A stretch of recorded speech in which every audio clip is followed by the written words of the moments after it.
رحیم same صاحب، پہلے تو میں آپ سب لوگوں کا بہت شکر گزار ہوں کہ آپ نے یہ موقع دیا کہ آج ان نوجوانوں سے کچھ بات کر سکوں۔ ہمیشہ یہ خواہش رہتی ہے کہ ہم نے اس ملک کی وجہ سے جو کچھ بھی پایا ہے، جو کچھ بھی دیکھا ہے، جو کچھ بھی سنا ہے، جو کچھ بھی سیکھا ہے، اس کو آگے منتقل کر سکیں، اور منتقل کرنے کے لیے جب آدمی ادھر ادھر نظر دوڑاتا ہے تو پھر رہس ہے کہ کچھ ہی لوگوں پہ جا کے نظر ٹھہرتی ہے، جن سے آدمی کو یہ امید ہوتی ہے کہ وہ اس بات پہ سوچیں گے اور جو بھی گفتگو ہوگی اس کو بعد میں بھی بیٹھ کے اس کا احاطہ کرنے کی کوشش کریں گے اور یہ دیکھیں گے کہ کس حد تک بات درست ہے اور کس حد تک بات غلط ہے۔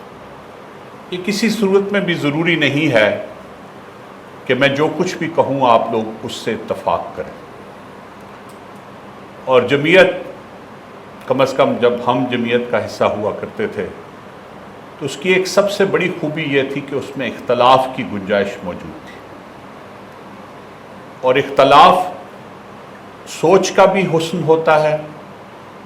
اور اختلاف آگے بڑھنے کے لیے بھی بہت ضروری ہے۔ ہماری کچھ بنیادیں ہیں، ان بنیادوں میں تو اختلاف کی گنجائش نہیں، مذہب ہے، خدا ہے، رسول ہے، ہماری اخلاقیات ہیں، لیکن اس کے علاوہ پوری دنیا، اور اللہ تعالیٰ نے بھی یہی کہا ہے کہ پوری دنیا ہر شخص کے ذہن رسا کے لیے کھلی پڑی ہے، اور میں نے اس کو اس طرح سے کھولا ہوا ہے کہ جو جتنا اپنے دماغ سے کام لے گا وہ اتنا اس کو دریافت کر لے گا۔ تو یہ وہ خوبصورتی ہے جو انسان کے لیے اللہ نے اس دنیا میں چھوڑ دی ہے، ورنہ یہ دنیا اتنی یکسانیت کا شکار ہو جاتی کہ شاید کسی کے لیے بھی یہ اس میں کوئی رنگ اور کوئی خوشبو باقی نہ رہتی۔ بنیادی بات میں یہ کرنا چاہتا ہوں کہ آج کا جو موضوع مجھے دیا گیا تھا اس کو لے کے میں آگے بڑھوں گا۔ تو میرے دوست نے آپ کو بتایا کہ موضوع یہ ہے کہ جی قومی اور بین الاقوامی مسائل، اس میں ہماری حکومتی ترجیحات، اور اس میں خصوصی طور پہ طلبہ یونینوں پر پابندی، تعلیمی بحران اور نوجوانوں کی نا امیدی۔ یہ تینوں جو سب ہیڈنگز ہیں، سب ٹاپکس ہیں، بڑے اہم ہیں، لیکن میں بڑی ایمانداری سے یہ سمجھتا ہوں کہ ان تک آنے سے پہلے یہ ضروری ہوگا کہ ہم بحیثیت مجموعی آج جو پاکستان کو اپنے قومی افق پر اور بین الاقوامی افق پر جو چیلنجز سامنے ہیں اس کے، جب تک اگر ہم ان کا پوری طرح سے احاطہ نہیں کریں گے تو شاید ہمیں ان تین اسپیسیفک ٹاپکس کو بھی سمجھنے میں مشکل ہو، اور شاید ہم یہ بھی نہ سمجھ سکیں کہ ان تینوں میں ہم جہاں پہ آج کھڑے ہیں وہ کیوں کھڑے۔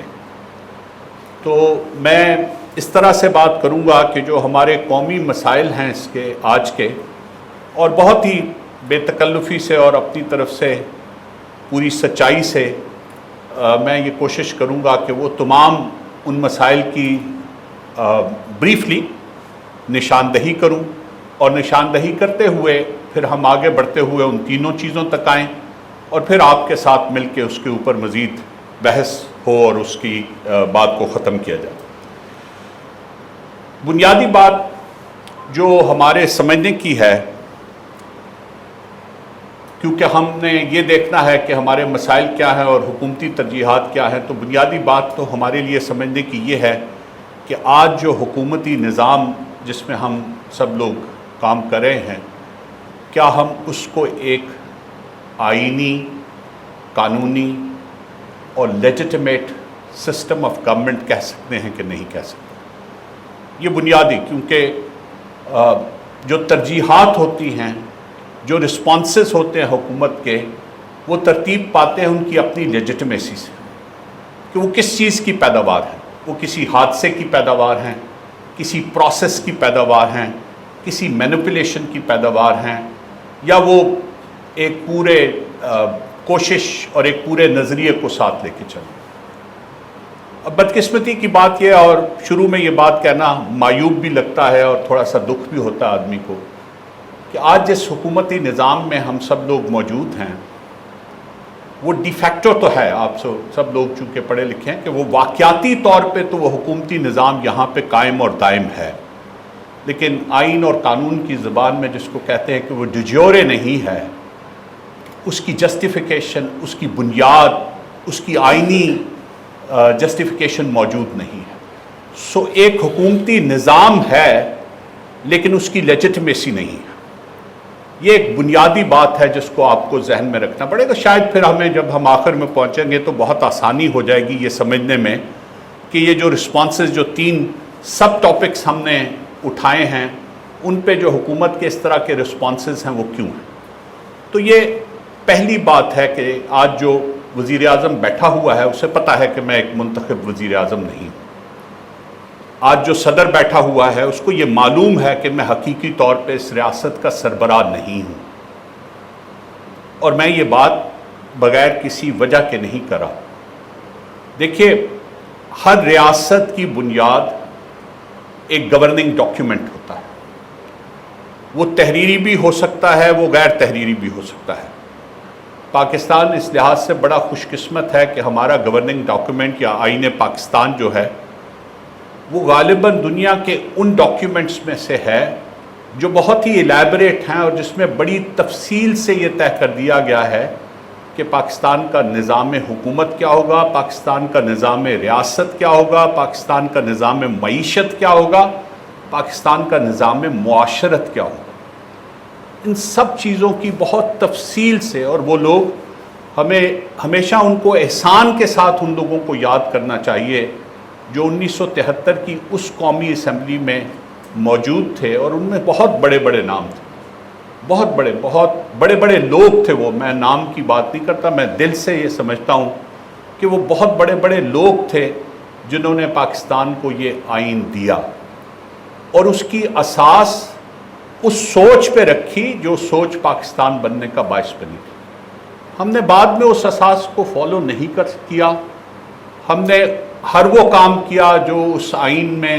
نہ کرنے کے لیے کہا گیا تھا، یہ ایک علیحدہ بات ہے، وہ ہمارے عمل کا اور ہمارے کردار کا حصہ ہے۔ لیکن جہاں تک گورننگ ڈاکیومنٹ، اور ہماری تاریخ کا حصہ ہے، لیکن جہاں تک اس گورننگ ڈاکیومنٹ کا تعلق ہے، وہ گورننگ ڈاکیومنٹ فلالیس تھا۔ اس میں اللہ کی حاکمیت کا بھی ذکر تھا، اس میں یہ بھی طے ہو گیا تھا کہ انسان جتنا بھی اختیار اور اقتدار استعمال کرے گا اس ریاست پاکستان میں، وہ اللہ کی حاکمیت کے دائرے میں ہوگا، اس دائرے سے باہر وہ نہیں جا سکتا۔ تو جب یہ بنیادی اصول طے ہو گیا تھا تو یہ گنجائش بہت کم رہ گئی تھی کہ ہم بھٹکتے، لیکن ہماری بدقسمتی کہ ہم بھٹک گئے۔ تو اب آج ہم آپ میں سے کوئی بھی شخص، الحمدللہ جمعیت ایک تربیت گاہ ہے، تو میں اس تفصیل میں نہیں جاؤں گا کہ میں کیوں یہ کہتا ہوں کہ آج کا وزیر اعظم نہیں ہے، آج کا صدر نہیں ہے، آج کا اسپیکر نہیں ہے قومی اسمبلی کا، آج کا چیئرمین سینٹ وہاں پہ بیٹھنے کے حقدار نہیں ہے، یا وہاں آج کے جو ممبران ہیں قومی اور صوبائی اسمبلیوں کے، وہ کسی کی آنکھوں میں آنکھیں ڈال کر یہ نہیں کہہ سکتے کہ ہم اس نظام انتخاب کی کسوٹی پہ پورے اتر کے آئے ہیں جس کا ذکر ہمارے آئین اور قانون میں موجود ہے۔ جو مروج ہے اس کے حوالے سے وہ آگے، سو واقعاتی طور پہ وہ وہاں پہ بیٹھے ہوئے ہیں، آئینی اور قانونی طور پہ وہ وہاں پہ بیٹھنے کے حقدار نہیں۔ اب ہمیں یہ بھی آگے چلنے سے پہلے ضرور سوچنا پڑے گا کہ ہم یہاں تک کیوں پہنچے کہ ہم میں سے آج اکثریت، غالب اکثریت کو یہ پتہ ہے کہ یہ جو نظام ہم پہ مسلط کیا گیا ہے یہ جائز نہیں ہے، اس کے باوجود ایک خاموشی اور ایک خو کا عالم طاری۔ کیوں ایسی صورتحال ہے؟ تو تھوڑا سا پھر ہمیں اپنی تاریخ میں واپس جانا پڑے گا، اور میں تاریخ کو بہت پیچھے تک نہیں لے کے جاؤں گا کیونکہ ہم بنیادی جو سپیس ہے وہ 1973 سے چل رہے ہیں، تو میں اسی تک رکھتا ہوں کہ 1973 میں جب یہ آئین بنا تو جو آئین کے خالق تھے وہ آئین کے بننے کے کچھ دن کے بعد ان کے تمام وہ حقوق جو سب نے اکٹھے بیٹھ کے طے کیے تھے کہ اس معاشرے میں حکومت پہ تنقید کا، حکومت سے اختلاف کا، بنیادی انسانی حقوق کا، وہ تمام حقوق جو اللہ اور اللہ کے رسول نے اپنی ریاست میں گارنٹی کیے تھے وہ یہاں پہ بھی گارنٹیڈ ہوں گے، ان سب کو چھوڑ کے کچھ ہی دنوں بعد اس آئین کے خالقوں کو بھی اٹھا کے جیلوں میں ڈال دیا. یہ ایک ہماری بدقسمت تاریخ کا حصہ ہے. اور اگر آپ یہ دیکھیں کہ وہ وقفہ کتنا کم تھا کہ اگست کی 14 تاریخ کو 1973 کو اس آئین کا اطلاق ہوتا ہے اور ستمبر میں پہلی گرفتاری ہو جاتی ہے 30 دن سے پہلے. تو یہ وہ یہاں سے وہ خرابی کی بنیاد پڑی. پہلی اس سے پہلے 47 سے لے کے 73 تک کی ایک اور تاریخ ہے, اس پہ پھر کسی وقت جب ہم پورے پاکستان کا احاطہ کریں گے تو تب بات کر لیں گے, لیکن 73 سے بعد کی تاریخ یہ ہے. پھر 73 سے 77 تک ایک بظاہر آئینی حکومت کا دورہ رہا, لیکن اس میں آئین پر عمل درآمد نہ ہونے کے برابر رہا. اور پھر 77 میں مارشل لا لگ گیا. ہماری یہ بدقسمتی ہے, اور میں سمجھتا ہوں کہ آدمی جب تاریخ کو ریویو کرے تو اس کو اپنی بھی غلطی کا احساس بھی کرنا چاہیے اور اعتراف بھی کرنا چاہیے. 1977 میں جب جنرل ضیاء الحق برسر اقتدار آئے تو انہوں نے اپنا تمام نیریٹو جو ہے وہ دین اور دین کی اساس پہ ترتیب دیا. اور میرے جیسے لوگ جو اس وقت 17-18 سال کے نوجوان تھے اور جن کا مذہب کی طرف ایک میلان تھا, میں یہ تو نہیں کہتا کہ میں کوئی بہت عامل مسلمان تھا مطلب, لیکن ایک جو بنیادی اس نوجوانی کے عالم میں آدمی ہوتا ہے کہ نماز کا پابند ہوتا ہے, روزے کا پابند ہوتا ہے اور بڑی بڑی تمام برائیوں سے اجتناب کرنے کی کوشش کرتا ہے, جو جمعیت کی تربیت کا ایک بنیادی حصہ ہوتی تھی. اس حد تک تو ہمارے لیے وہ سب باتیں جب ہم نے سنی تو یہ ہماری بدقسمتی یا ہماری بیوقوفی تھی کہ ہم نے اس کی تہ میں جانے کی کوشش نہیں کی اور ان کو ایز اٹ از قبول کر لیا. جس طرح ہمارے سے تقریباً 30 سال بعد پاکستان کے نوجوانوں کی اکثریت نے, اور اس کا براہ راست تعلق پھر ہمارے آخری ٹاپک کے حصے سے ہے کہ نوجوانوں میں نا امیدی کیوں ہے, ایک اور نیریٹو کو بغیر کسی ٹیسٹ کے, بغیر کسی کوشچن کے قبول کر لیا کہ ایک نیا پاکستان وجود میں آ رہا ہے. اسی طرح 1980 میں ہوا کہ ہم لوگوں نے اس کو بغیر کسی کوشچن کے, بغیر اس کی کسی چھان بین کے ہم نے قبول کر لیا, اور ہم یہ دیکھ نہیں پائے کہ اس شخص کا مقصد ایک لپ سروس تو مذہب کی ہے, لیکن اس کے پیچھے جو چھپا ہوا مقصد ہے وہ ایک شخصی حکومت کا قیام اور دوام ہے.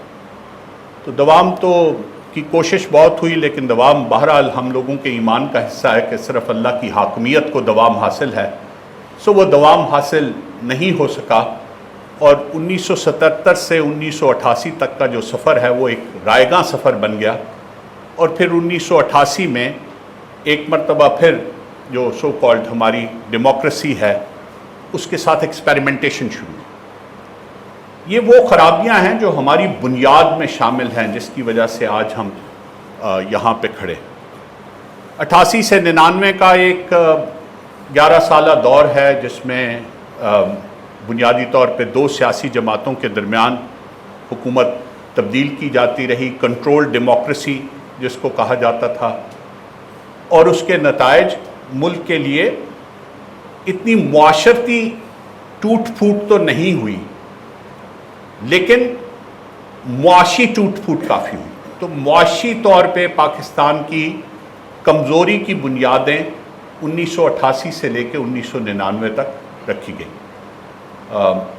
ڈفرینٹ موضوع ہے, بڑا دل چاہتا ہے کہ ان پہ بھی بات کی جائے, لیکن پھر ہم اپنے موضوع سے ہٹتے جائیں گے.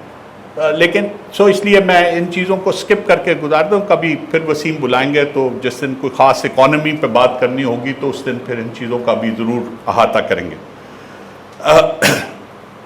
اور پھر 99 میں ایک اور عامر 8 سال کے لیے برسر اقتدار آ گیا, اور ان 8 سالوں کے دوران یہ دنیا کی تاریخ میں پہلی مرتبہ ہوا کہ ایک سب سے بڑی آئینی عدالت نے اس ملک کی ایک فرد واحد کو یہ اختیار دے دیا کہ وہ اس آئین پہ جس پہ پوری قوم کا اجتماع تھا, جس پہ پوری قوم متفق تھی, اس میں اپنی مرضی سے جو چاہے تبدیلی کر دے. 3 سال کے عرصے تک اس کو یہ مکمل اختیار دے دیا گیا, اور 3 سال تک انہوں نے اپنے طور پر اپنے تئیں جو بھی ان کے خیال میں ان کی حاکمیت کو دوام بخش سکتا تھا وہ قانون میں اور آئین میں تبدیلیاں کیں، لیکن جس طرح ہوتا ہے کہ جو بھی لوگ حکومت پہ قبضہ کر کے آتے ہیں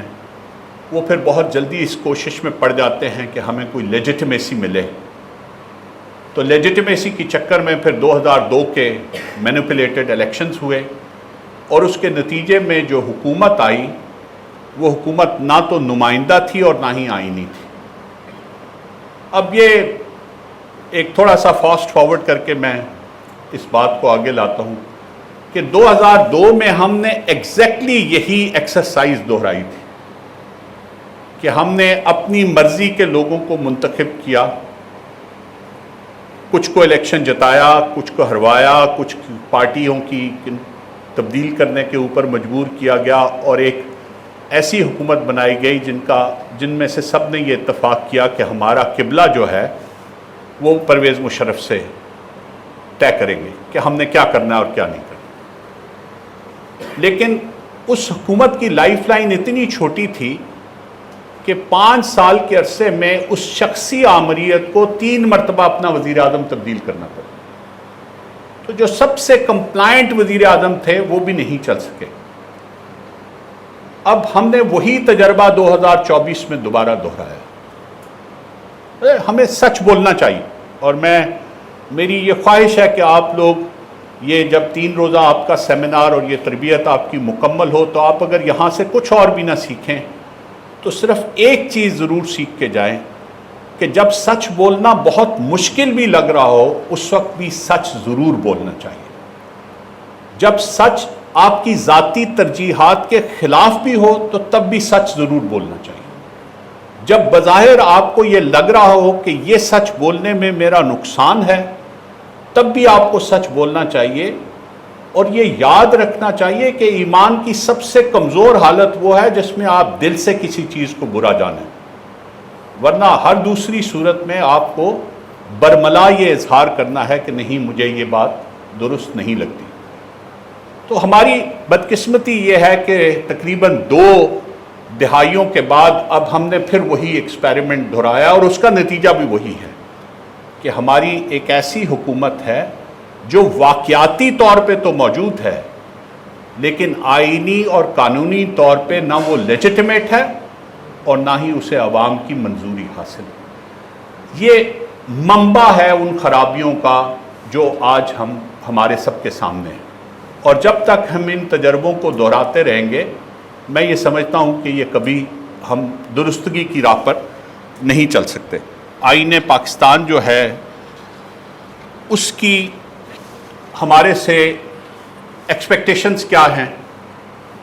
اور کیا چیز ہے جن پہ وہ 4 بنیادیں، میں نے تیزی میں تو ذکر کیا تھا لیکن تھوڑا سا میں اس پہ ضرور آپ کو، میں یہ سمجھتا ہوں کہ آئین تو ویسے تو بہت میں نے کہا ڈیٹیل ڈاکیومنٹ ہے، لیکن 4 چیزیں ہیں جو بنیادی ہیں، جو اساس ہیں پاکستان کے آئین کی۔ پہلی، اللہ کی حاکمیت اور اللہ کا اختیار کامل۔ Everything is subject to the authority of God, اور یہ بات جتنی کلیئرلی پاکستان کے آئین میں لکھی گئی ہے شاید بہت کم کسی جگہ لکھی گئی۔ میں اسی لیے کہتا ہوں کہ جن لوگوں نے اس آئین کو ترتیب دیا اور اس میں جو جمعیت اور جماعت اسلامی کے لوگ تھے ان کا بہت کردار ہے، وہ کردار چاہے آپ تاریخ سے جتنا مرضی مٹانے کی کوشش کریں وہ نہیں مٹ سکتا۔ یہ سوچ کہ آئین کی بنیاد اللہ کی حاکمیت پر اور اللہ کے اختیار کامل پر ہے، یہ اگر آپ مولانا مودودی کا رحمۃ اللہ علیہ کا لکھا ہوا تمام لٹریچر پڑھیں، ایک چھوٹی سی چھوٹی وہ جو دینیات کا چھوٹا سا شمارہ ہے وہاں سے لے کے تفہیم القرآن تک کوئی بھی چیز اٹھا کے پڑھ لیں تو یہ اس کا کور ہے کہ اللہ کی حاکمیت اور اللہ کا اختیار کامل۔ اور یہ جتنی بھی میں کئی مرتبہ کہتا ہوں کہ نوجوانوں کو یہ کوشش کرنی چاہیے کہ وہ نیشنل اسمبلی جائیں اور نیشنل اسمبلی کے آرکائیو میں سے آئین پاکستان کے وقت کی جو پارلیمنٹری ڈیبیٹس ہیں ان کا ریکارڈ اٹھائیں، ان کی لائبریری میں بیٹھ کے اس کو پڑھیں اور دیکھیں کہ جو آپ لوگوں کے اکابرین تھے ان کی کنٹریبیوشنز کیا تھیں۔ ذکر نہیں ہوتا کیونکہ ہم لوگوں نے بدقسمتی سے تاریخ وہ لکھی ہے جو پاکستان کی حکمران اسٹیبلشمنٹ کو سوٹ کرتی ہے. تو اس تاریخ کو لکھتے لکھتے ہم نے جو اصل کردار ہیں جنہوں نے اس آئین کو وہ رنگ وہ روپ دیا جو آج ہمارے سامنے ہے، ان کا رول ہم نے ختم کر دیا، اور ہم نے کچھ ایسے کردار، کچھ ایسے کہانی کے کردار شامل کر لیے ہیں. مثلا حفیظ پیرزادہ صاحب کا نام بہت دیا جاتا ہے، مثلا محمود قصوری صاحب کا نام بہت دیا جاتا ہے، اور کچھ نام بہت دیے جاتے ہیں. لیکن اگر آپ وہ پارلیمنٹری ڈیبیٹس دیکھیں گے،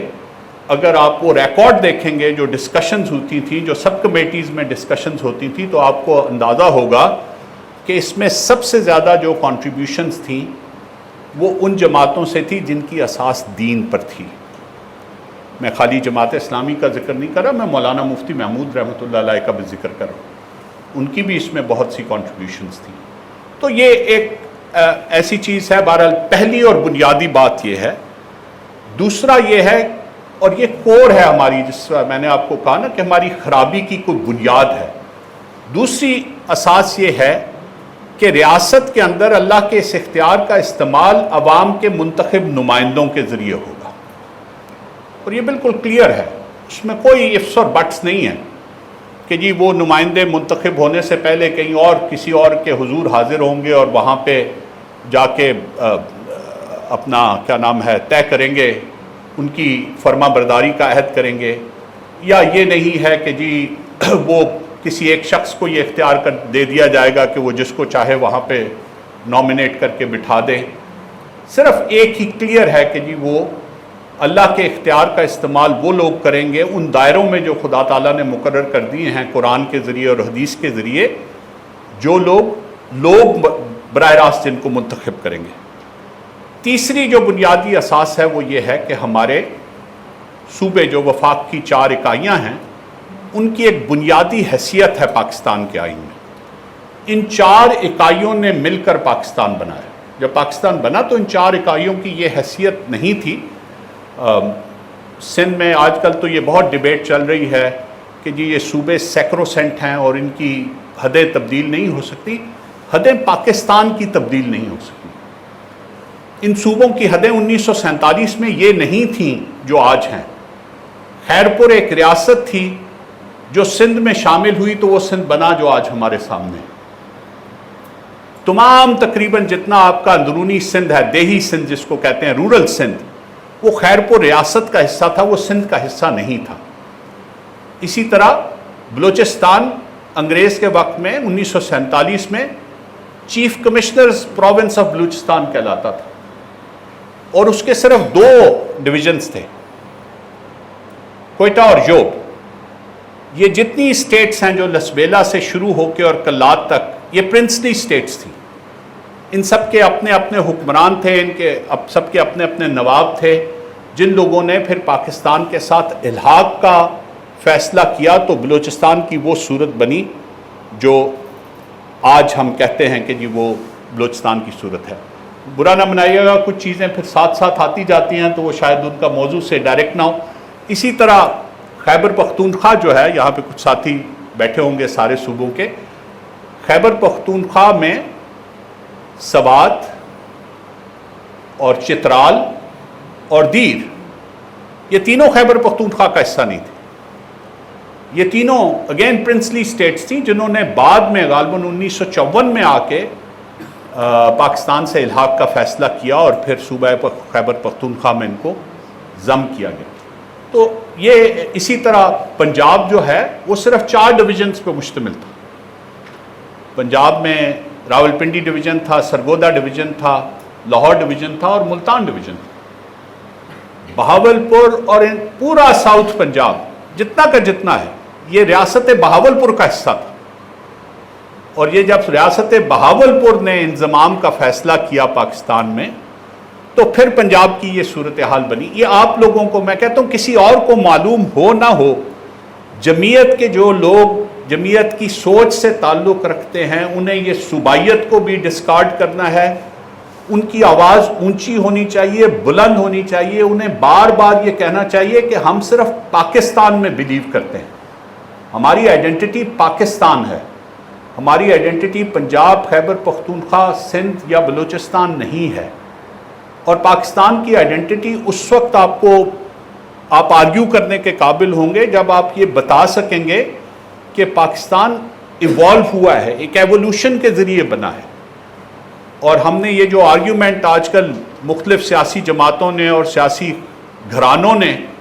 اپنی پولیٹیکل ایڈوانٹیج کے لیے ذریعے شروع کیا ہوا ہے کہ جی صوبوں کی سرحدوں کو نہ چھیڑیں ورنہ پاکستان تباہ ہو جائے گا. میں یہ نہیں کہتا کہ جی آج پاکستان کے اور بہت سے مسائل ہیں کہ پاکستان صوبوں کی سرحدیں تبدیل کرنے کا وقت نہیں ہے، لیکن بہرحال یہ بھی وقت نہیں ہے کہ پاکستان مستقل، پاکستان کے عوام کچھ سیاسی گھرانوں کے صرف ایڈوانٹیج کے لیے ایک ایسے نظام کا حصہ رہیں جو لوگوں کے لیے ڈیلیور نہیں کر رہا. میں اس وقت اس سے زیادہ بات اس پہ نہیں کروں گا. ہمیں بہرحال وہ نظام چاہیے جس میں لوگوں کو وہ حقوق ملیں، جن میں لوگوں کو وہ سروس ڈیلیوری ملے جس کے لیے پاکستان بنایا گیا تھا عام آدمی کو. کچھ گھرانوں کی ایڈوانٹیج کے لیے ہم اس نظام کے ساتھ جڑے نہیں رہ سکتے.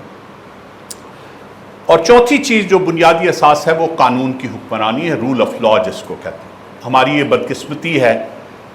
اور مجھے اس پہ کوئی آرگیومنٹ کرنے کی ضرورت نہیں کہ ان چاروں میں سے کسی بھی چیز پہ آج ہم عمل پیرا نہیں. یہ وہ تمام مسائل ہیں میں جن کا کوشش کر رہا ہوں کہ جلدی احاطہ کروں. ان میں سے ایک کئی دسیوں منٹوں کی بات کی ضرورت ہے، لیکن وقت کی وجہ سے میں اب چوتھا ہمارا مسئلہ آتا ہے قومی شناخت کا. ہم بلوچی ہیں، ہم سندھی ہیں، ہم پٹھان ہیں، پٹھانوں میں ہم افغان ہیں، ہم ہزاروی ہیں، ہم پنجابی ہیں، ہم سرائکی ہیں، ہم بلوچی ہیں، ہم پشتون ہیں، ہم سندھی ہیں، ہم اردو سپیکنگ ہیں، ہم پاکستانی نہیں. اور جب آپ پاکستان سے باہر جاتے ہیں تو آپ کو ایک بڑی تکلیف دہ صورتحال نظر آتی ہے. آپ کو بنگلہ دیشی نظر آتے ہیں، آپ کو ہندوستانی نظر آتے ہیں، آپ کو جرمن نظر آتے ہیں، آپ کو اسپینش نظر آتے ہیں، آپ کو سری لنکن نظر آتے ہیں، آپ کو امریکن نظر آتے ہیں، آپ کو برٹش نظر آتے ہیں، اور ہر ایک اپنی یہ آئیڈینٹی بناتے ہوئے فخر محسوس کرتا ہے. اگر آپ کو کہیں نہیں نظر آتا کوئی تو پاکستانی نظر نہیں آتا. جب بھی آپ کوشش کرتے ہیں تو وہ پھر آئیڈینٹی جو ہے وہ کسی ایک ایتھنک شناخت پہ چلی جاتی ہے، کسی ایک صوبائی شناخت پہ چلی جاتی ہے، کسی ایک ریجنل شناخت پہ چلی جاتی ہے، یا اس سے بھی بڑھ کے اب ایک بڑھتا ہوا رجحان یہ ہے کہ سیکٹیرین شناخت پہ چلی جاتی ہے. یہ ہماری بدقسمتی ہے. بہت کم لوگ ایسے ہوتے ہیں جو اپنے آپ کو پاکستانی کی حیثیت سے تعارف کراتے ہیں زیادہ تر. اور پھر اس میں اب ذات پات کا اتنا آ گیا ہے رواج، اور میں بار بار کہتا ہوں کہ اگر کوئی ایک تحریک ایسی ہے،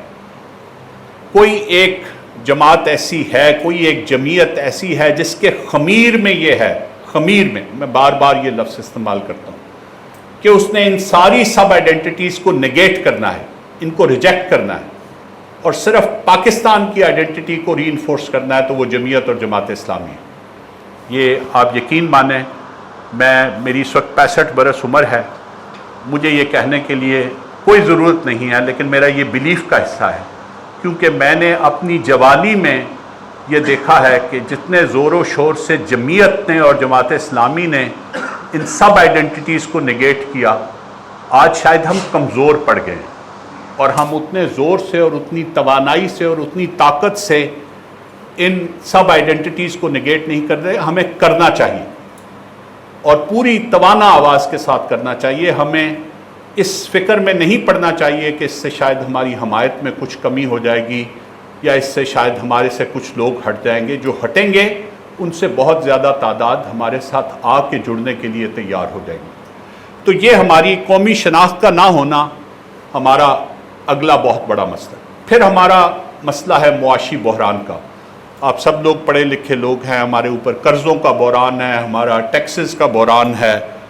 ہمارا سرمایہ پاکستان سے، جن لوگوں نے پاکستان کی وجہ سے سرمایہ کمایا ہے وہ پاکستان سے باہر لے کے جانے پر تلے بیٹھے ہوئے ہیں. اس کی بہت سی وجوہات ہیں، اس میں حکومتی ناکامیاں بھی ہیں، اس میں ہمارے ادارہ جاتی توازن کا نہ ہونا بھی ہے، اس میں ایک انفورسمنٹ میکنزم کا نہ ہونا بھی ہے، بہت سی چیزیں ہیں. اگین اتنی ڈیٹیل میں نہیں بات ہو سکتی، لیکن ایک معاشی بحران ہے، اور پھر جو ہمارے نقطہ نظر سے بہت امپورٹنٹ ہے وہ ایک معاشرتی بحران ہے، ہماری اخلاقیات کی اور ہماری اقدار کی تباہی ہے۔ یہ 2025 میں آ کے جس ٹک ٹاک جنریشن کا ہمیں سامنا ہے، یا جس سوشل میڈیا جنریشن کا ہمیں سامنا ہے، دیکھیں جب میں یہ بات کرتا ہوں نا تو بعض اوقات میرے اپنے بچے بھی مجھ سے سوال کرتے ہیں کہ یہ دنیا سے علیحدہ ہو کے نہیں چلا جا سکتا، تو میں انہیں کہتا ہوں نہیں، میں دنیا سے علیحدہ ہو کے نہیں چل رہا، دنیا جس طرف جا رہی ہے میں اس کی بات کر رہا ہوں۔ دنیا کے جو ترقی یافتہ ملک ہیں، جرمنی، آسٹریلیا، اب ایون انگلستان اور بہت سے اور دوسرے ملک، ناروے، سویڈن، یہاں پہ 16 سال کی عمر تک قانون بنا دیے گئے ہیں کہ بچوں کے پاس ٹیلی فون تو ہو سکتا ہے لیکن ان کے پاس یہ ایکسیس نہیں ہو سکتی، ٹک ٹاک کی ایکسیس نہیں ہو سکتی، فیس بک کی ایکسیس نہیں ہو سکتی، واٹس ایپ کی ایکسیس نہیں ہو سکتی، صرف تعلیمی حد تک ایکسیس ہو سکتی ہے۔ ہمیں نہ جانے کیا بخار ہے کہ جی ہم گوروں سے زیادہ گورا بننے کے چکر میں ہیں کہ ہم کہتے ہیں جی کہ ہم نے ایسی کوئی پابندی نہیں لگانی۔ یہ پابندیاں ضروری ہیں اگر ہم نے اپنی معاشرتی اقدار کو بچانا ہے، اور یہ ہمیں اگین میں سمجھتا ہوں سوچنا چاہیے کہ یہ کتنی جلدی سے جلدی ہم یہ قانون سازی کر سکتے ہیں۔ ہاں، میں بالکل اس بات کے حق میں نہیں ہوں کہ سیاسی اختلاف کا اظہار کرنے کو روکا جائے، میں اس بات کے بالکل حق میں نہیں ہوں کہ اگر کسی کو حکومتی پالیسی سے کوئی اختلاف ہے تو اس کی پوری آزادی ہونی چاہیے، لیکن اخلاقی اقدار اور موریلٹی جو ہے، جو اگین میں سمجھتا ہوں کہ ہمارے جو 4 رہنما اصول ہیں ہماری آئین میں جو دیے گئے ہیں ان کی بنیاد ہے، اس پہ بہرحال ہمیں وہ تمام قانون سازی کرنی چاہیے جو ان کو بچا سکے۔ وفاق کی اکائیوں میں بڑھتے ہوئے فاصلے، میں نے ریفرنس بات کی ہے، لیکن آپ سب جانتے ہیں کہ کم از کم 2 صوبوں میں اس وقت کھلی جنگ کی کیفیت، کھلی جنگ کی، ہم نہ ماننا چاہیں تو ہمیں کوئی منوا نہیں سکتا، لیکن حقیقت یہ ہے میں نے اپنی سروس کا تقریباً پہلے 11 سال بلوچستان میں گزارے، اور مجھے دکھ ہوتا ہے جب میں بلوچستان کو یوں جلتا ہوا دیکھتا ہوں اور بلوچستان کو یوں ٹوٹتا ہوا دیکھتا ہوں، مجھے بہت دکھ ہوتا ہے، کیونکہ یہ وہی بلوچستان ہے جہاں پہ لوگ پاکستان سے آج بھی محبت کرتے ہیں، لیکن پاکستان کی ریاست نے اور پاکستان کی سیاست نے وہ حالات پیدا کیے ہیں جس میں بیرونی قوتوں کو یہ موقع ملا ہے کہ وہ ان کو ایکسپلائٹ کر سکیں۔ آج کا چونکہ موضوع نہیں ہے لہذا اس پہ زیادہ بات نہیں کریں گے، لیکن 2 صوبوں میں کم از کم ایک کھلی جنگ کی کیفیت ہے، سو وفاق اور وفاق کی اکائیاں ایک بڑے بحران کا شکار ہیں۔ اور پھر آخری 2 باتیں کہ ہمارا ایک سب سے بڑا ادارہ جاتی بحران ہے، انسٹیٹیوشنل کرائسس، مقننہ، عدلیہ، انتظامیہ، مقننہ میں پارلیمنٹ، نیشنل اسمبلی، صوبائی اسمبلی، سینٹ، سیاسی جماعتیں مقننہ کا حصہ ہیں جنہوں نے وہاں پہ جا کے بیٹھنا ہوتا ہے۔ جب وہ کسی بھی پروگرام سے کسی بھی نظریے سے عاری ہو جاتی ہیں تو پھر ان کی جسٹیفیکیشن ختم ہو جاتی ہے، تو وہ بھی ایک بحران میں ہے، اس کی اپنی آئیڈینٹی، اس کی اپنی لیجٹمیسی انڈر سیریس کوسچن ہے، جس کا میں نے جہاں سے بات شروع کی تھی۔ عدلیہ، اگر آپ صرف آج کی ریویو کر لیں جو پروسیڈنگز ہیں سپریم کورٹ میں اور اسلام آباد ہائی کورٹ میں، تو آپ کو یہ اندازہ ہو جائے گا کہ عدلیہ ایک ایسے بحران سے گزر رہی ہے جس کا شاید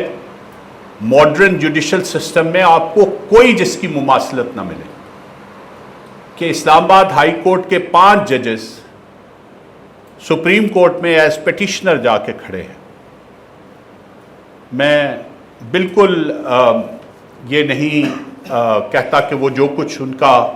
استدلال ہے وہ درست ہے، شاید انہوں نے خود اپنے یہاں تک پہنچنے میں جہاں تک آج بات پہنچی ہوئی ہے شاید ان کا اپنا بھی بہت قصور ہو، شاید انہوں نے بھی کچھ ایسے سیاسی نظریات کو سپورٹ کیا ہو جو ان کا کام نہیں بنتا تھا، لیکن بہرحال اس کا نتیجہ یہ نہیں ہونا چاہیے تھا جو آج ہے کہ آج آپ کا پورا جو عدالتی نظام ہے وہ مفلوج ہو کے رہ گیا۔ اسی طرح انتظامیہ میں جو بحران ہے، جو سول سروس کی کیپیسٹی پہ سیریس کوسچنز ہیں، جو سول سروس کی ٹرانسپیرنسی پہ سیریس کوسچنز ہیں، جو سوالات ہیں کہ کیا پاکستان کا جو موجودہ ایڈمنسٹریٹو سسٹم ہے یہ اس قابل ہے کہ وہ اس ملک کو آگے لے کے چل سکے یا نہیں چل سکے،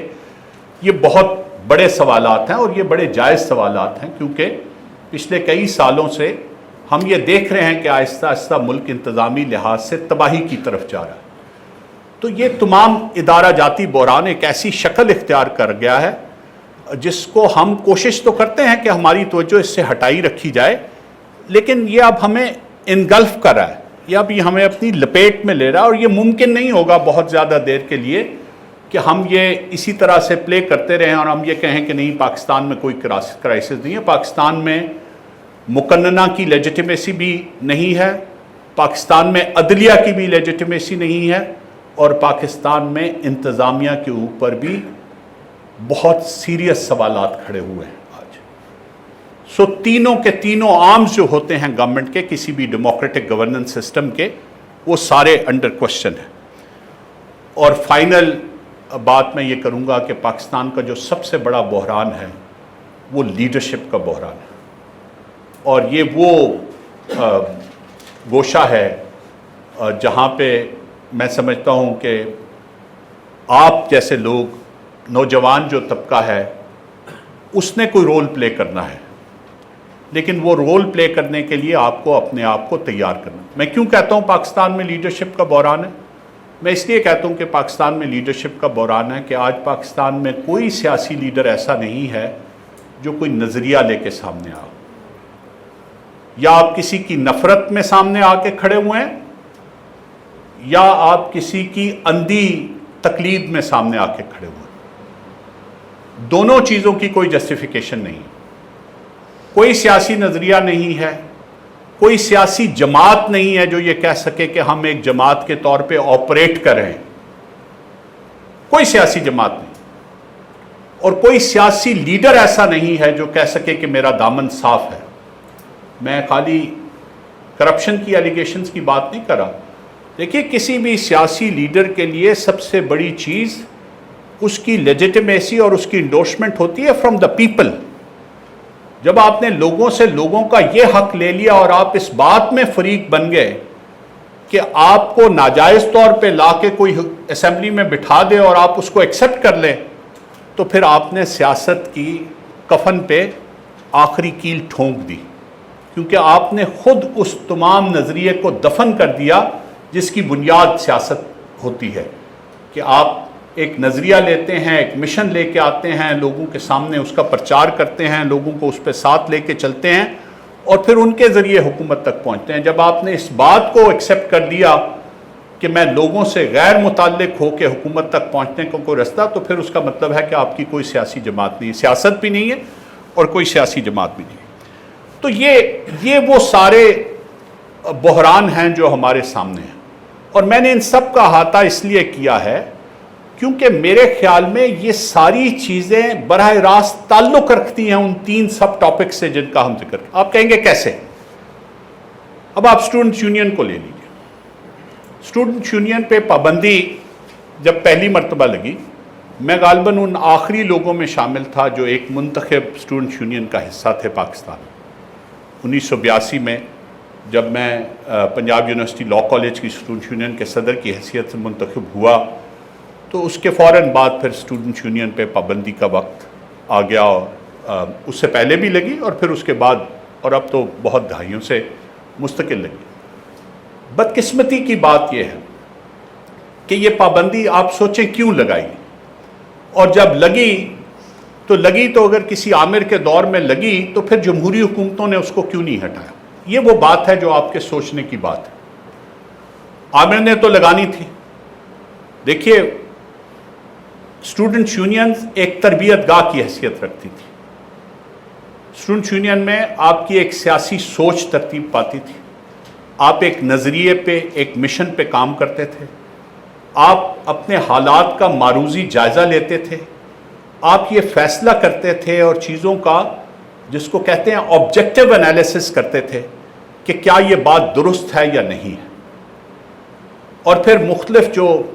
طلبہ تنظیمیں تھیں وہ آپ کی تربیت گاہ کا بھی کام کرتی تھی. آپ پھر ایک مشن لے کے آگے بڑھتے تھے. مختلف لوگ اس مشن سے مختلف حد تک منسلک ہوتے تھے. کچھ کم ہوتے تھے, کچھ زیادہ ہوتے تھے, کچھ اس کو اپنی زندگی کا نصب العین اور مقصد بنا کے پوری زندگی گزار دیتے تھے. یہ ایک علیحدہ بات ہے. لیکن بہرحال اسٹوڈنٹس یونین جو ہیں یہ ایک تربیت گاہ تھی اور یہ ایک قومی سوچ کو پروان دیتی تھی.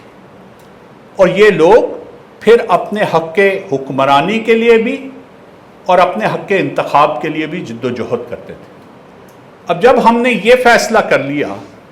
کہ ہم نے قوم کو, پبلک کو, لوگوں کو ڈس انفرنچائز کرنا ہے, ہم نے ان سے انتخاب کا حق واپس لینا ہے, تو ہم نے وہ تمام تربیت گاہیں بند کی جہاں سے یہ سوچیں پروان چڑھ سکتی تھی. اور یہ خالی طلبہ یونینز کے ساتھ نہیں ہوا, ہم نے لیبر یونینز بھی اسی لیے بند کی کیونکہ وہ مزدور کے حقوق کی بات کرتی تھی. اور ہمیں یہ بات پسند نہیں ہے کہ ایک ایسا ایلیٹ کیپچر کا جو سسٹم ہے, جو ایک ہم معاشرہ سرمایہ دارانہ تشکیل دیتے ہیں, اس میں تمام حقوق سرمایہ دار کو حاصل ہیں, اس میں ورکر کو کوئی حق حاصل نہیں. آپ یہ سوچیں کہ اگر طلبہ تنظیمیں اتنی توانا ہوتی جتنی 1970 کی یا 1960 کی دہائی میں تھیں, جب انہوں نے ایک عامر کو اٹھا کے, اور یہ بات یاد رکھیے گا کہ ایوب خان کے عہد کا خاتمہ صرف طلبہ کی جد و جہد سے ہوا تھا. بعد میں اس کا صحرا ذوالفقار علی بھٹو کے سر پہ سج گیا. یہ ایک وہی تاریخ ہے جو ہم لکھتے ہیں اور اپنی مرضی سے لکھواتے ہیں. لیکن حقیقت یہ ہے کہ یہ طالب علموں کی جد و جہد تھی جس نے پاکستان کی سب سے پہلی آمریت کا خاتمہ کیا تھا, اور ایسے کیا تھا کہ پوری دنیا کو نظر آیا تھا کہ اس خاکستر میں ابھی چنگاری باقی ہے. تو ہمارا یہ ایک ایسا ہم نے رستہ جب یہ فیصلہ کیا کہ بند کرنا ہے, ہم نے سیاسی سوچ کو پروان نہیں چڑھنے دینا, ہم نے لوگوں کو یہ سوچنے نہیں دینا کہ حق حکمرانی کس کو ہونا چاہیے, تو پھر ہم نے طلبہ تنظیموں پہ بھی پابندی لگائی, ہم نے لیبر یونینز پہ بھی پابندی لگائی, اور ہم نے پچھلے 40 سال میں سے اکثر وقت لوکل گورنمنٹس پہ بھی پابندی لگائی. لوکل گورنمنٹس بھی ایک بہت بڑی تربیت گاہ ہے. وہاں سے بھی لوگ, کیونکہ جب آپ ایک بنیادی اکائی پہ بیٹھ کے لوگوں کے ساتھ رابطے میں ہوتے ہیں تو پھر لوگوں کا پریشر آپ پہ زیادہ ایکسرسائز ہوتا ہے, آپ سروس ڈیلیوری پہ مجبور ہوتے ہیں. تو اس پہ بھی ہم نے زیادہ, آج بھی کہنے کو آج بھی سیاسی حکومتیں ہیں لیکن کسی جگہ کوئی لوکل گورنمنٹ کی بات نہیں کرتا. میں آپ کو بتاؤں کہ 2013 سے لے کے 2018 تک, 2013 میں جب حکومت آئی اور میں پرائم منسٹر کے آفس میں تھا, تو میں نے اور خواجہ سعد رفیق نے پرائم منسٹر سے ایک نہیں تقریباً 10 بار یہ کہا کہ ہمیں اسٹوڈنٹ یونینز پہ پابندی ہٹا لینی چاہیے. اور وجہ اس کی یہ تھی کہ ہم دونوں کا بیک گراؤنڈ اسٹوڈنٹ یونین کا تھا. ہمیں یہ اندازہ تھا کہ یہ کتنی اہم چیز ہے, اور کسی بھی سیاسی جماعت کو آگے بڑھانے کے لیے اور کسی بھی سیاسی سوچ کو آگے بڑھانے کے لیے اس کے نوجوان طبقے کی سیاسی تربیت کتنی ضروری ہے. اور ایک بار نہیں, یہ بات کم از کم 10 بار ہوئی. اور آپ یقین مانیں یہ بدقسمتی کی بات ہے, لیکن میں بالکل آن ریکارڈ اس بات کا کہہ رہا ہوں, اور میں نے ٹیلی ویژن پہ بھی بیٹھ کے یہ بات کہی, اور آج تک کسی نے اس کی تردید نہیں کی, کہ اس وقت کی حکومت کے وزراء کی اکثریت, جن میں سے وہ وزراء بھی شامل تھے جو خود اسٹوڈنٹس یونین میں شامل رہے تھے, وہ اسٹوڈنٹس یونین پر پابندی ختم کرنے کے خلاف تھی. یہ ہماری بدقسمتی ہے. اور پھر یہ ہوا کہ جتنا بھی ہماری جس کو کہتے ہیں ادارہ جاتی کنسلٹیشن تھی, اس میں بھی یہ کہا گیا کہ نہیں جی یہ نہ کیا جائے, یہ تو دوبارہ کالجوں میں اور یونیورسٹیوں میں گن کلچر آ جائے گا, دوبارہ کالجوں اور یونیورسٹیوں میں ہاسٹلز جو ہیں وہ بن جائیں گے, اغوا کے اڈے بن جائیں گے, اور اس میں ایکسس ختم ہو جائے گی. بڑی مشکل سے یہ ختم کیا گیا ہے. تو ہمارا بار بار یہ استدلال ہوتا تھا کہ یہ نہ ہونے دینا حکومت کی ذمہ داری ہے کہ ایسا نہ ہو. لیکن ایک پوری نوجوان نسل کو بے مہار چھوڑ دینا کہ ان کی کوئی سوچ نہ ہو، ان کی کوئی تربیت نہ ہو، یہ بہرحال کسی لحاظ سے بھی، اور یہ کوئی پاکستان اکلوتا ملک نہیں ہے جہاں پہ طلباء کی تنظیمیں ہیں، دنیا کے جتنے بھی،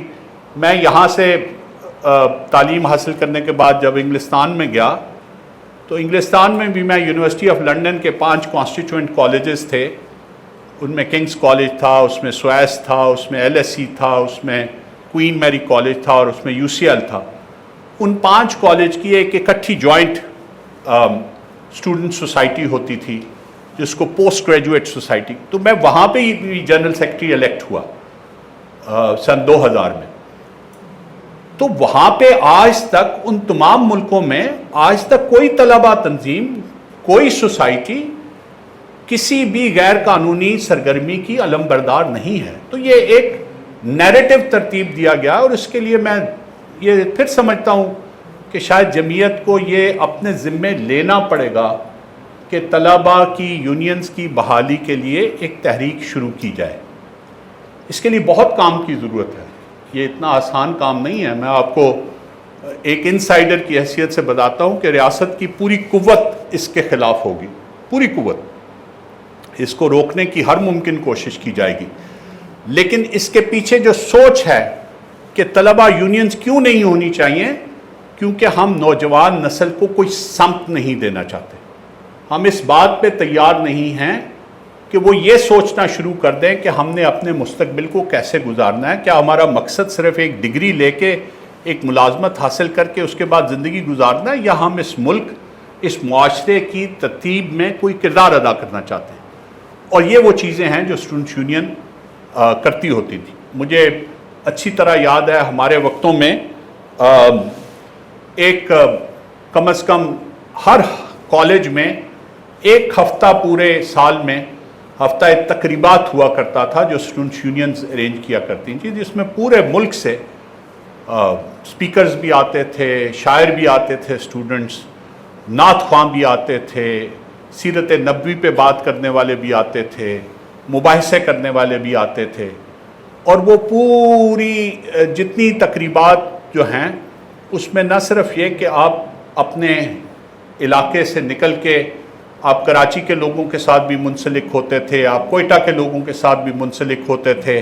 آپ پشاور یونیورسٹی کے اسٹوڈنٹس کے ساتھ بھی منسلک ہوتے تھے۔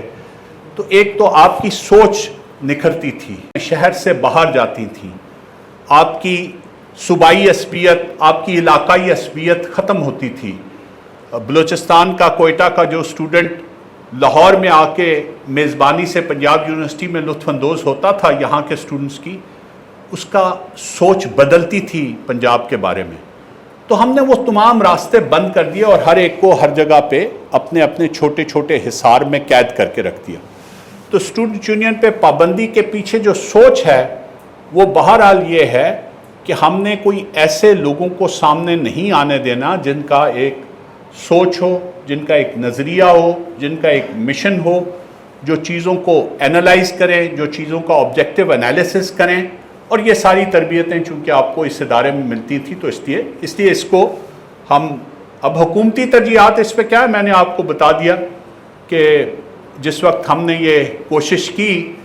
تو اس کا جواب جو آیا حکومتی ترجیحات یہ ہیں کہ جی یہ کسی صورت میں نہیں ہونے دینا۔ اور وجہ یہ ہے جو میں نے اب آپ کو شاید اندازہ ہو کہ میں نے وہ ساری لمبی تمہید کیوں باندھی۔ وجہ یہ ہے کہ کوئی بھی سیاسی جماعت اب اپنی سیاسی جماعت کو توانا کرنے کی کوشش میں باقی نہیں رہ گئی۔ سیاسی جماعتوں نے اقتدار میں آنے کا جو رستہ چنا ہے اس رستے میں کسی سیاسی سوچ کی تو ضرورت نہیں ہے، اس میں آپ کو کمپلائنٹ ہونا ہے۔ جو طاقتور قوتیں ہیں اس ملک میں آپ نے ان کی ہاں میں ہاں ملانی ہے، ان کے کہنے پہ آپ نے اپنے پرائرٹیز طے کرنی ہے۔ آپ اپنی سیاسی جماعت میں ایک نوجوان لوگوں کو اس لیے لائیں گے اور ان کو زیادہ اہمیت تو تب دیں گے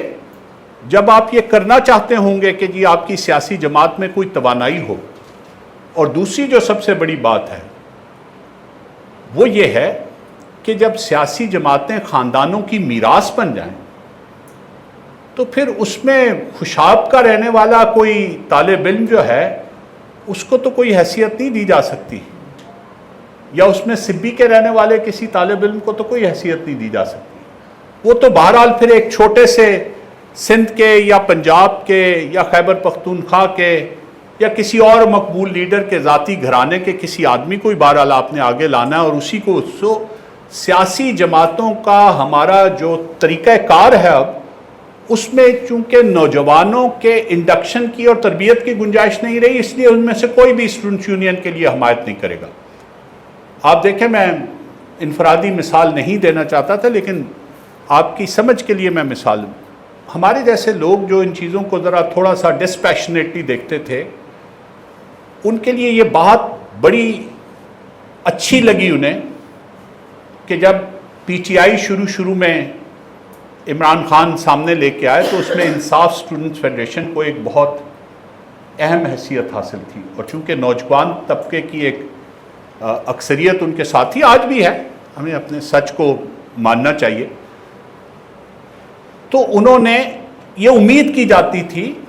کہ جب حکومت سازی کا مرحلہ آئے گا تو پی ٹی آئی میں نوجوانوں کی نمائندگی دوسری جماعتوں کی نسبت بہت زیادہ ہوگی، لیکن پھر وہی حقائق سامنے آئے جن کا میں نے سب آپ کے ساتھ تذکرہ کیا کہ چونکہ پرپز نوجوانوں کو استعمال کرنا تھا، نوجوانوں کو سامنے لانا نہیں تھا، نوجوانوں کو آگے بڑھانا نہیں تھا، تو جب حکومت سازی کا مرحلہ آیا تو پھر یہ نہیں دیکھا گیا کہ جی لوگوں کی یا نوجوانوں کی اس میں کتنی ایفرٹ ہے اور ان کا کیا حصہ ہونا چاہیے، تو پھر وہی اسی طرح سے بندر بانٹ ہوئی جس طرح سے باقی ساری سیاسی جماعتوں میں بھی ہوتی ہے۔ دوسری چیز آپ نے جو کہی وہ یہ کہی کہ جی تعلیمی بحران جو ہے وہ میں سمجھتا ہوں بہت کئی نوعیت کا ہے، لیکن اس کی پھر بنیادی جو وجہ ہے، اس کی جو بنیاد ہے وہ پاکستان کے حکمران طبقے کی سوچ میں ہے۔ سوچ یہ ہے، آج کی مہذب دنیا میں کوئی بھی حکومت اگر عام آدمی کو تعلیم، صحت اور سکل ڈیولپمنٹ اور لائف اور پراپرٹی کی سیکیورٹی فراہم نہیں کرتی، یہ 5 کام نہیں کرتی، تو اس کی کوئی جسٹیفیکیشن نہیں ہوتی۔ کوئی دنیا میں یہ قبول نہیں کرتا کہ آپ یہ کہیں کہ جی تعلیم بھی آپ خود لیں، صحت کا بھی آپ خود انتظام کریں، ہمارا یہ کام بھی نہیں ہے کہ آپ کے لیے ملازمت کے کوئی مواقع پیدا کریں یا آپ کو وہ تربیت دیں جس کی وجہ سے آپ کو ملازمت مل سکے، اور آپ کی لائف اور پراپرٹی کی سیکیورٹی کے لیے بھی آپ اپنی پرائیویٹ آرمیز یا اپنے پرائیویٹ گارڈز رکھیں، اور اس کے بعد ہم کہیں کہ نہیں، ہم ایک ریاست کے طور پہ بھی باقی رہیں گے اور ایک حکومت کے طور پہ لیجیٹیمیٹ بھی رہیں گے۔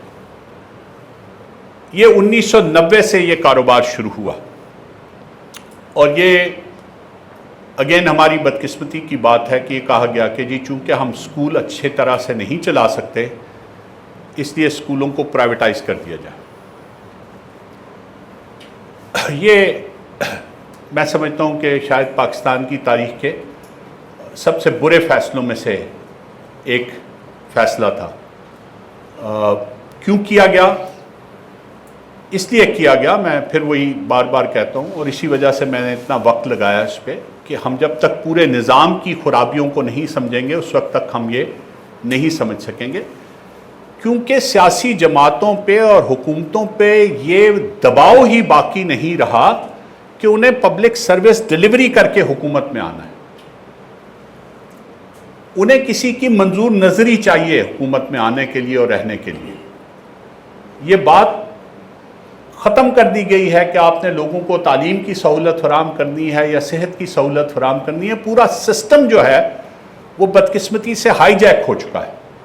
اور اس ہائی جیک سسٹم کے اندر جو آخری حیثیت ہے وہ عوام کی ہے۔ لیکن یہ تعلیمی بحران کا میرے نزدیک صرف ایک جزو ہے۔ جو دوسرا اور بنیادی جزو ہے وہ ہے کہ ہمارے پاس وہ اساتذہ نہیں ہیں جو تعلیم دے سکے، اور وہ اساتذہ کیوں نہیں رہے؟ کسی وقت اس معاشرے میں ایک استاد کی حیثیت بہت اعلیٰ اور عرفہ ہوتی تھی، لیکن پوری دنیا میں سرمایہ نے بہت ترقی کی ہے اور پوری دنیا میں سرمایہ دارانہ نظام نے بہت ترقی کی ہے، لیکن قوموں کی اور معاشروں کی کامیابی اس وجہ سے ہوئی ہے کہ انہوں نے سرمایہ دارانہ نظام کے ہوتے ہوئے بھی صرف دولت کو اور دولت کے ارتکاز کو اپنی شناخت کا ذریعہ نہیں رہنے دیا۔ ہماری بدقسمتی یہ ہے کہ ہم نے تمام آئیڈینٹیفیکیشنز ختم کر کے پورے معاشرے نے، میں سب کی بات کروں، ہم نے صرف ایک آئیڈینٹیفیکیشن سمجھ لی ہے کہ جی کس کے پاس کتنی دولت ہے، اور وہی اس کی عزت کی بنیاد ہے، اور وہی اس کا معاشرے میں مقام بھی متعین کرتی ہے۔ آپ یقین مانیں، ہمارے والدین ہمارے اساتذہ کا استقبال گھر سے باہر جا کے کرتے تھے۔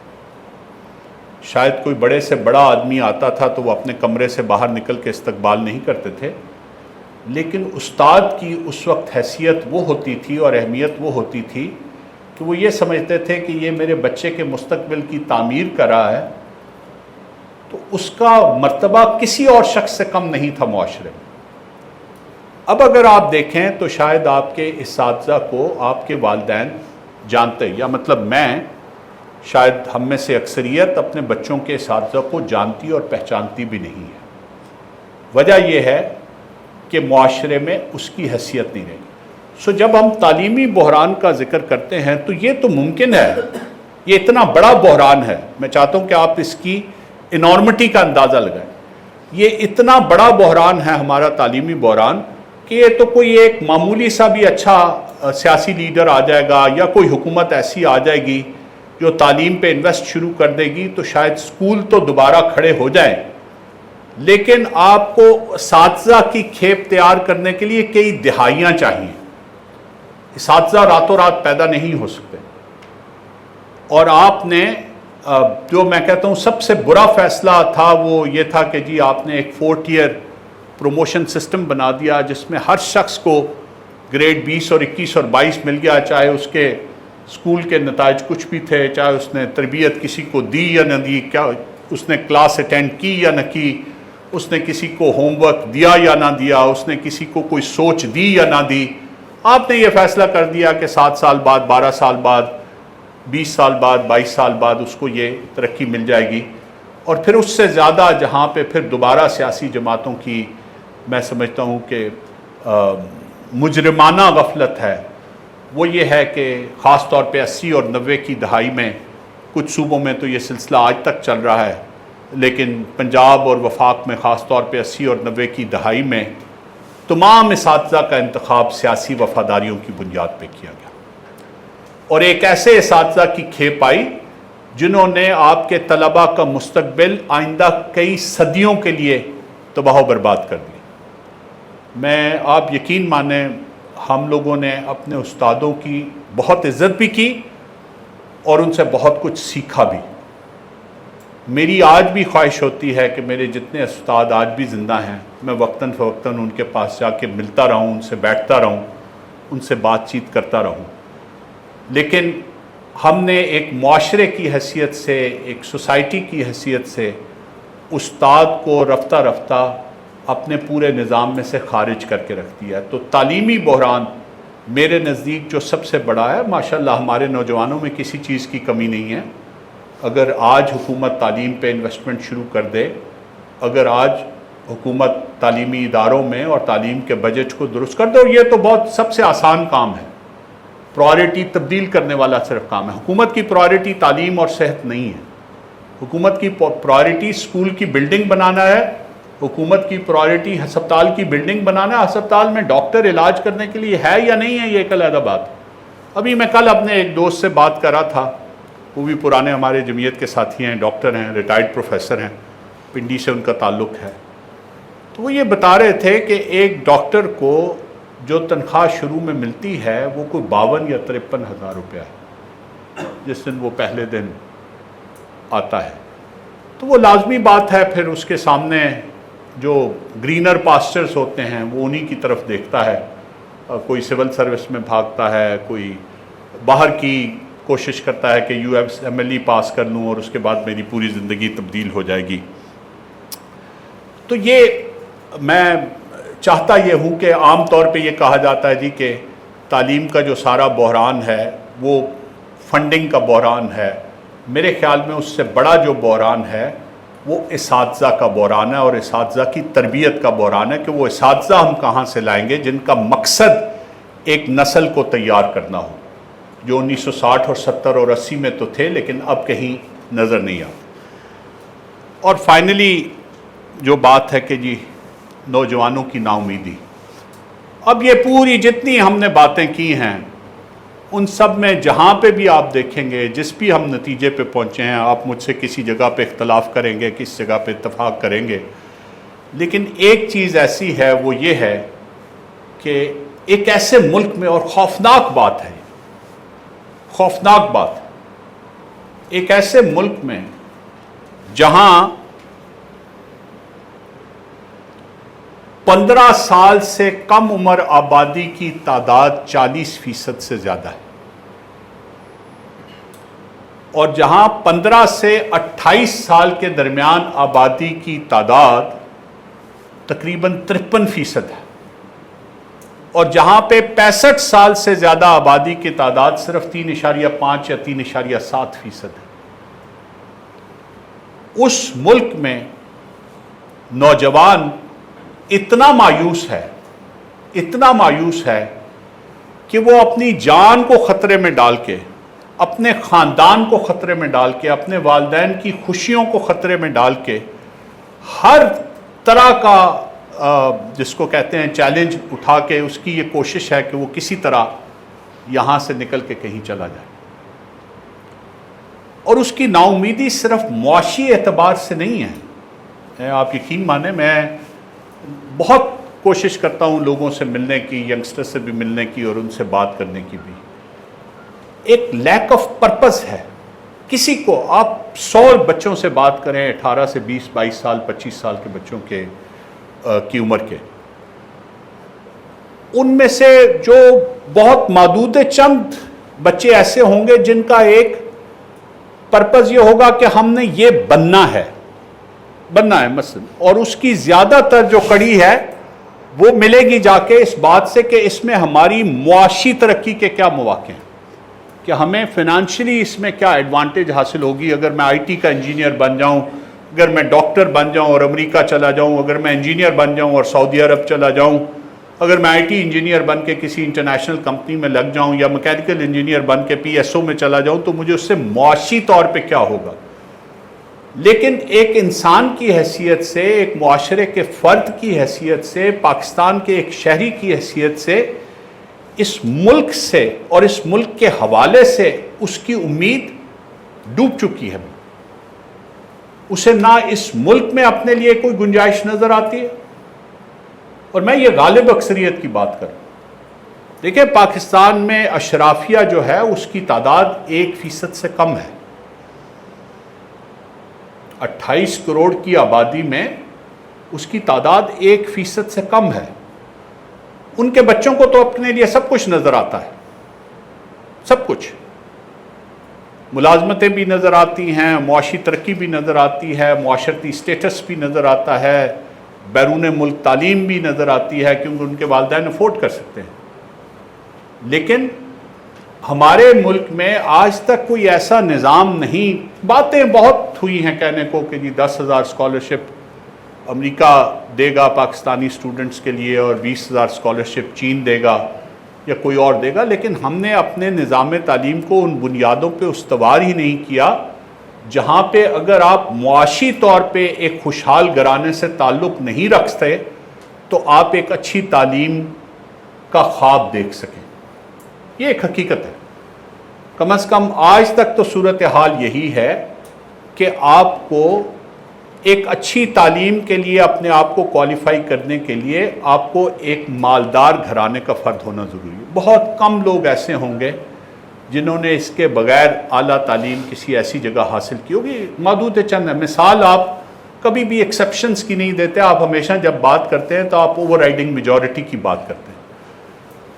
اب مجھے جو خوف آتا ہے وہ اس چیز سے خوف آتا ہے کہ ایک تو ہمارے، جس طرح میں نے آپ کو بتایا کہ نوجوانوں کی تعداد جو ہے وہ اوور ویلمنگ میجورٹی نوجوانوں کی ہے، اور پوری دنیا میں خاص طور پہ 80، 90 اور 2000 کی دہائی میں یہ سمجھا جاتا تھا، جس کو ڈیموگرافک ڈیویڈنڈ کا ایک نام اکنامک ٹرمز میں دیا گیا، کہ جن لوگوں کی نوجوان آبادی ہے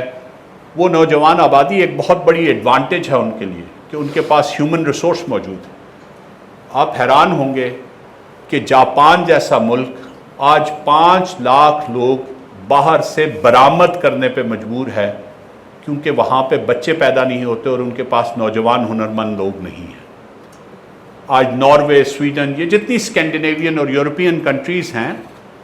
وہاں پہ ایک طرف یہ تحریکیں چل رہی ہیں، جس طرح انگلستان میں چل رہی ہے تحریک کہ جی سینڈ دیم بیک، کہ سب کو واپس بھیجیں، لیکن اس کا خاص جو مرکز اور محور ہے وہ بہرحال مسلمان ہیں، وہ اپنے منہ سے یہ کہیں یا نہ کہیں، سچی بات یہ ہے کہ اس کا وہ یہ نہیں کہتے کہ پولش لوگوں کو واپس بھیج دیں، وہ یہ نہیں کہتے کہ سویڈش لوگوں کو واپس بھیج دیں، وہ اپنے منہ سے ہی کہیں نہ یا نہ کہیں، لیکن حقیقت یہ ہے کہ وہ کہتے ہیں کہ مسلمانوں کو واپس بھیجیں۔ تو وہ اس کی ایک اور ڈائمنشن ہے۔ لیکن ایک طرف تو یہ تحریک چل رہی ہے کہ جی انگلستان صرف انگلستان کے لوگوں کے لیے ہے، اور جرمنی صرف جرمنز کے لیے ہے، اور فرانس صرف فرینچ کے لیے ہے، یہ افریقن پرانی کالونیز کے جتنے لوگ ہیں ان کو واپس بھیجا جائے۔ لیکن دوسری طرف یہ بھی حقیقت ہے کہ اگر آج وہ یا امریکہ میں اگر سارے لیٹینو واپس چلے جائیں اور سارے انڈین اور پاکستانی واپس آ جائیں، تو امریکہ کا ہیلتھ سسٹم، امریکہ کی آئی ٹی انڈسٹری، امریکہ کی فائنینشیل انڈسٹری کلیپس کر جائے گی، کیونکہ اس میں جو برائٹسٹ مائنڈز ہیں وہ امیگرینٹس کے ہیں۔ یہ بھی ایک ریالٹی، سو ایک پولیٹیکل نیریٹو ہے اور ایکچوئل ایک ریالٹی ہے۔ لیکن ہمارے پاس ہماری جس کو کہتے ہیں ڈبل جیپڈی، ہماری دوہری بدقسمتی یہ ہے کہ ہمارے پاس اتنی بڑی نوجوان آبادی ہے، اور اس نوجوان آبادی کو پاکستان میں اپنے لیے کچھ نظر نہیں آتا۔ کیوں نظر نہیں آتا؟ اس لیے نظر نہیں آتا، وسیم صاحب میں بالکل آخر میں ہوں اور میرا خیال ہے ٹائم بھی شاید 2-4-5 منٹ اوپر ہو گئے، اس لیے نظر نہیں آتا، میں پھر یہ کہوں گا کہ تمام سیاسی جماعتیں، تمام سیاسی قیادت، ان کو نوجوانوں سے دلچسپی نہیں ہے۔ یہ سوسائٹی، ہم اس کو مانیں یا نہ مانیں، یہ ایک ایلیٹ کیپچر کا شکار ہو، یہ بدترین ایلیٹ کیپچر ہے، بدترین۔ مجھے کوئی کہتے ہوئے یہ بالکل ایک ذرا سی بھی ہچکچاہٹ نہیں ہوتی۔ ایک چھوٹی سی مثال سے میں بات ختم کرتا ہوں کہ جو لاسٹ ورلڈ بینک کی رپورٹ آئی ہے، جس کو ہم بار بار چھپانے اور دبانے کی کوشش کرتے ہیں، کہ پاکستان کی اشرافیہ کو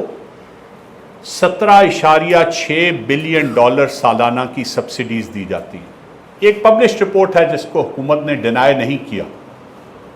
اس لیے ڈینائی نہیں کیا کہ کیا نہیں جا سکتا، یہ ایک حقیقت ہے۔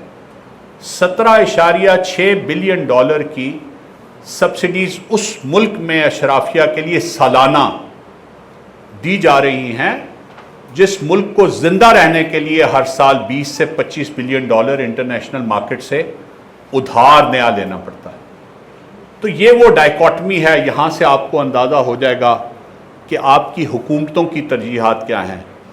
آپ کہیں گے یہ سب کچھ تو آپ نے ایک بہت تاریک پکچر کر دی، حل کیا ہے؟ حل یہ تربیت گاہیں، حل یہ ہے کہ آپ نوجوانوں کو زیادہ اکٹھا کریں،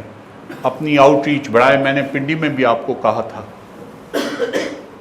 جب تک ہم تربیت نہیں کریں گے نوجوانوں کی، جب تک ہم ان کو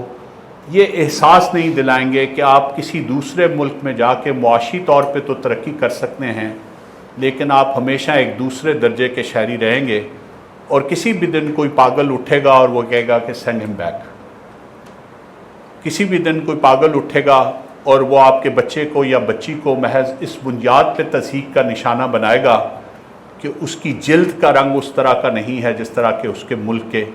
لوگوں کا رنگ ہے۔ تو ہمیں یہ ایک کانشیس ایفرٹ کرنی ہے،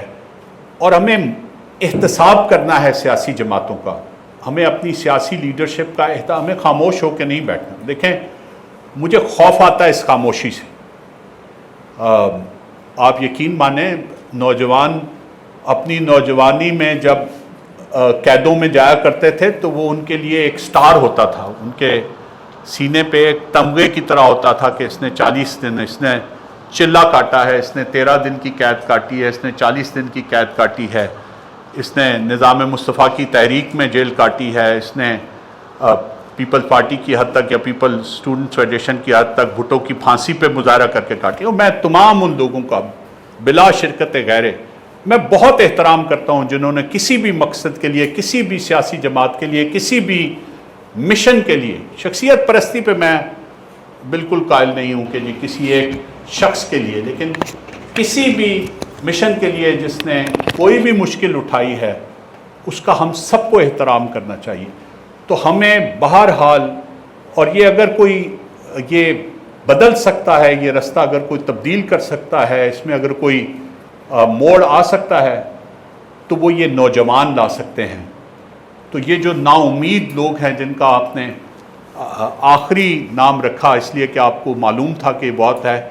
ان کو اس ترتیب میں پہلے پہ نمبر پہ لے جائیں کہ سب سے پہلے کسی طرح آپ نے اس نا امیدی کو ختم کرنا ہے. ان کو دوبارہ آپ نے ان کا بلیف پاکستان میں ایز اے کنٹری، اس معاشرے میں ایز اے سوسائٹی اور اس اکانومی میں کہ یہ یہاں پہ سروائیو کر کے اپنے، کیونکہ ترقی کی خواہش ایک بڑی لیجٹمیٹ خواہش ہے. یہ نہیں ہو سکتا کہ ہم لوگوں کو کہیں کہ جی آپ اچھے مستقبل کو چھوڑ دیں اور پاکستان میں صرف اس لیے رہے کہ آپ پاکستانی ہیں. ایسا نہیں ہوتا، دنیا میں کہیں نہیں ہوتا. لوگ معاشی ترقی ایک لیجٹمیٹ رائٹ ہے. اپنے خاندان کے لیے بہتر سے بہتر مواقع پیدا کرنا، اپنے بچوں کے لیے بہتر سے بہتر تعلیم کی کوشش کرنا، اپنے بچوں کے لیے بہتر سے بہتر صحت کی کوشش کرنا، یہ ایک لیجٹمیٹ رائٹ ہے. اور بلکہ جو دنیا کے جن معاشروں نے ترقی کی ہے ان میں ان لوگوں کا احترام زیادہ کیا جاتا ہے جو کوشش کر کے معاشی زینے طے کرتے ہیں بنسبت ان لوگوں کے جن کو خاندانی طور پہ جائیدادیں ایسی ملتی ہیں جس سے وہ امیر اور کبیر اور روسا شمار ہوتے ہیں. یہ ریالٹی ہے آج کی دنیا کی. آپ دنیا میں کہیں چلے جائیں، جس آدمی نے اپنے آپ کو فرام دا اسکریچ بلڈ کیا ہے اس کی تعریف زیادہ. اور ہمیں یہ کوشش کرنی چاہیے کہ ہم ان نوجوانوں کو کہیں کہ آپ سب نے اپنے آپ کو علمی طور پہ بھی ترقی دینی ہے، اپنے آپ کو اخلاقی طور پہ بھی موریلٹی کے، لیکن اس کے ساتھ ساتھ آپ نے معاشی طور پہ بھی اپنے آپ کو آگے بڑھانا ہے. یہ آپ کا لیجٹمیٹ رائٹ ہے. تو حکومتی ترجیحات کا اگر ہم انتظار کرتے رہیں گے تو کم از کم اس وقت تو مجھے پاکستان کے سیاسی افق پہ اور پاکستان کے انسٹیٹیوشنل سیٹ اپ میں کوئی ایسی چیز نظر نہیں آتی جہاں پہ مجھے یہ لگے کہ کل کوئی ایسی حکومت آ جائے گی جو نوجوانوں کو اپنی اس نا امیدی سے جو چھٹکارا دلا سکے گی. خواب ہم پہلے بھی دیکھتے رہے ہیں اور خواب دکھائے بھی جاتے رہیں گے. تبدیلی اس وقت آئے گی جس وقت آپ بنیاد سے تبدیلی لے کے آئیں گے، اور اس بنیاد کا ایک بہت بڑا حصہ اسلامی جمعیت طلبہ کے ہاتھ میں ہے. میری آپ لوگوں سے یہی درخواست ہے، میں بار بار سارا بوجھ آپ لوگوں پہ ہی ڈالتا ہوں کہ آپ اس مشن کو اٹھائیں اور جو شاید ہم لوگ نہیں کر سکے وہ آپ کرنے کی کوشش کریں. میں آپ کا بہت شکر گزار ہوں. میں اس بات کی بھی معذرت چاہتا ہوں کہ میں نے تھوڑا سا وقت زیادہ لیا، لیکن بعض اوقات بات جو ہے وہ لمبی ہو ہی جاتی ہے. Thank you.